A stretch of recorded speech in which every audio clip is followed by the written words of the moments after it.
اس کے بعد لوگوں نے ان پتھروں کو ہاتھ نہ لگایا اور تعمیر شروع کر دی۔ قرآن مجید میں تعمیر کعبہ اور بیت اللہ کا تذکرہ اس طرح آیا ہے: وَإِذْ بَوَّأْنَا لِإِبْرَاهِيمَ مَكَانَ الْبَيْتِ أَلَّا تُشْرِكْ بِي شَيْئًا وَطَهِّرْ بَيْتِيَ لِلطَّائِفِينَ وَالْقَائِمِينَ وَالرُّكَّعِ السُّجُودِ۔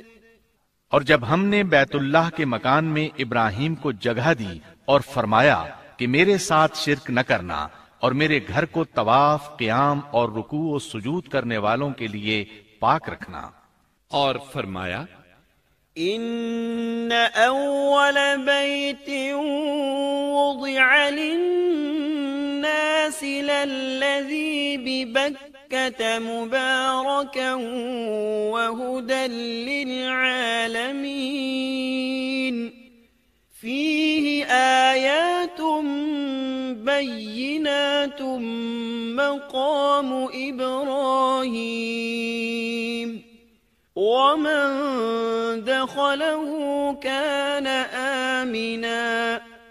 بے شک لوگوں کے لیے جو پہلا گھر تعمیر کیا گیا ہے وہ مکہ میں ہے، وہ جہان والوں کے لیے برکت اور ہدایت کا ذریعہ ہے۔ اس میں واضح نشانیاں ہیں، مثلا مقام ابراہیم، تو جو کوئی حرم میں داخل ہوگا وہ امن میں آ جائے گا۔ اور فرمایا اور یاد کرو اس وقت کو جب ابراہیم کو اس کے پروردگار نے کئی باتوں کے ذریعے آزمایا، وہ ان میں پورے اترے تو اللہ نے فرمایا میں آپ کو تمام لوگوں کا امام بنا رہا ہوں۔ ابراہیم نے کہا اے میرے رب میری اولاد میں سے بھی امام بنائیے۔ جواب میں اللہ نے فرمایا میرا امامت کا وعدہ ظالم لوگوں کے لیے نہیں ہے۔ اور اس وقت کو یاد کرو جب ہم نے بیت اللہ کو ثواب اور امن کی جگہ بنا دیا اور لوگوں نے مقام ابراہیم کو جائے نماز بنا لیا۔ ہم نے ابراہیم کو حکم دیا کہ میرے گھر کو طواف، اعتکاف، رکوع اور سجود کے لیے پاک رکھو، اور وہ وقت بھی یاد رکھو جب ابراہیم نے دعا کی اے پروردگار اس شہر کو امن والا بنا دے اور اس کے مومن بندوں کو پھلوں کا رزق عطا کر۔ اللہ تعالیٰ نے فرمایا میں کافروں کو بھی تھوڑا فائدہ دوں گا، پھر انہیں آگ کے عذاب کی طرف بے بس کر دوں گا، یہ پہنچنے کی جگہ بری ہے۔ اور وہ وقت یاد کرو جب ابراہیم اور اسماعیل بیت اللہ کی بنیادوں کو بلند کر رہے تھے اور دعا مانگ رہے تھے اے ہمارے رب ہماری محنت کو قبول فرما، تو دعا کو سننے والا جاننے والا ہے، اور ہمیں اپنا فرما بردار بنا، ہماری اولاد میں سے بھی ایک فرما بردار گروہ بنا، اور ہمیں عبادت کا طریقہ سکھا اور ہم پر رجوع فرما، کیونکہ تو ہی توبہ قبول کرنے اور رحم فرمانے والا ہے۔ اے ہمارے رب ان لوگوں میں انہی میں سے ایک رسول بھیج جو ان پر تیری آیات کی تلاوت کرے اور انہیں کتاب و حکمت سکھائے، انہیں پاک کرے، یقیناً تو غالب حکمت والا ہے۔ تعمیر کے دوران جب ابراہیم علیہ السلام اس مقام تک پہنچے جہاں آج حجر اسود ہے تو اللہ تعالیٰ نے جنت سے ایک سفید پتھر بھیجا۔ حدیث میں ہے یہ پتھر نہایت سفید تھا، اب سیاہ ہو گیا ہے۔ انسانوں کی غلطیاں اس کے سیاہ ہونے کا سبب بنی۔ جب دیواریں انسانی قد کے برابر ہو گئیں تو اسماعیل علیہ السلام ایک پتھر لے آئے۔ اب ابراہیم علیہ السلام اس پتھر پر کھڑے ہوئے، وہ ننگے پاؤں تھے۔ اسی وقت پتھر پگھل گیا، ان کے پاؤں اس کے اندر کسی قدر دھنس گئے، پتھر پر ان کے پیروں کے نشانات آ گئے۔ اسی پتھر کو آج مقام ابراہیم کہا جاتا ہے۔ پہلے یہ پتھر بیت اللہ کی دیواروں کے ساتھ رکھا گیا تھا۔ جب لوگ طواف کے لیے آتے تو سیدنا ابراہیم کے پیروں کے نشانات دیکھنے کے لیے یہاں ہجوم ہو جاتا۔ اس طرح طواف کرنے والوں کو دقت کا سامنا ہوتا۔ سیدنا عمر رضی اللہ عنہ نے صحابہ کرام کے مشورے سے اس پتھر کو اس جگہ سے قدرے ہٹا کر نماز کی صفوں کے قریب کر دیا تاکہ طواف کرنے والوں کو دقت نہ ہو۔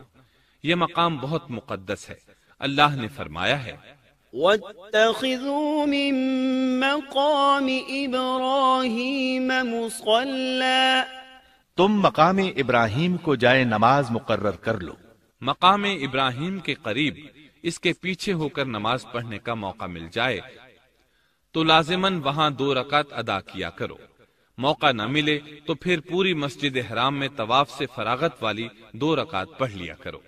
اس طرح کعبہ تعمیر ہوا، تب نیا حکم آیا، وَلِلَّهِ عَلَى النَّاسِ حِجُّ الْبَيْتِ مَنِ اسْتَطَاعَ إِلَيْهِ سَبِيلًا وَمَن كَفَرَ فَإِنَّ اللَّهَ غَنِيٌّ عَنِ الْعَالَمِينَ۔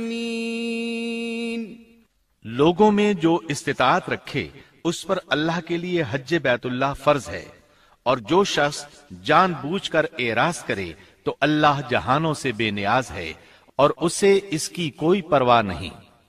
ادھر ابراہیم علیہ السلام کو اللہ تعالی کی طرف سے اشارہ ہوا، وَأَذِّن فِي النَّاسِ بِالْحَجِّ، لوگوں میں حج کا اعلان کر دیں۔ ابراہیم علیہ السلام کہنے لگے، اللہ میری آواز بھلا کس کس تک پہنچے گی؟ جواب آیا، آپ کے ذمے آواز لگانا ہے، پہنچانا ہمارا کام ہے۔ چنانچہ آپ عرفات کے ایک پہاڑ پر چڑھے اور آواز لگائی، لوگو بیت الحرام کا حج کرو۔ اللہ تعالیٰ نے معجزانہ طور پر یہ آواز تمام انسانوں تک پہنچا دی، خواہ وہ پیدا ہوئے تھے یا نہیں۔ دوسرا معجزہ یہ ہوا کہ اللہ نے بیت اللہ اور اس کے حج کی محبت لوگوں کے دلوں میں ڈال دی۔ اللہ نے فرمایا، وَأَذِّن فِي النَّاسِ بِالْحَجِّ يَأْتُوكَ رِجَالًا وَعَلَى كُلِّ ضَامِرٍ يَأْتِينَ مِن كُلِّ فَجٍّ عَمِيقٍ۔ اور آپ لوگوں میں حج کا اعلان کر دیں، وہ آپ کی طرف پیدل بھی آئیں گے اور دبلے پتلے اونٹوں پر بھی دور دور سے آئیں گے۔ اس طرح لوگ پیدل اور سوار ہو کر کثرت سے حج کے لیے آنے لگے اور یہ ویران علاقہ آباد ہونے لگا۔ یہ تھے حالات اور واقعات ابراہیم علیہ السلام کے۔ آپ نے 175 سال کی عمر میں وفات پائی۔ آپ سے پہلے سیدہ ہاجرہ علیہ السلام نے وفات پائی، اور ان کی وفات سے کچھ ہی عرصہ بعد سیدہ سارہ علیہ السلام 127 سال کی عمر میں فوت ہو گئیں۔ ان دونوں کی وفات کے بعد آپ غمگین رہنے لگے۔ آخر اتنی مدت تک ساتھ رہا تھا۔ آپ خلیل الرحمن تھے، آپ پر صحیفے بھی نازل ہوئے، آپ اللہ کے بے حد شکر گزار تھے۔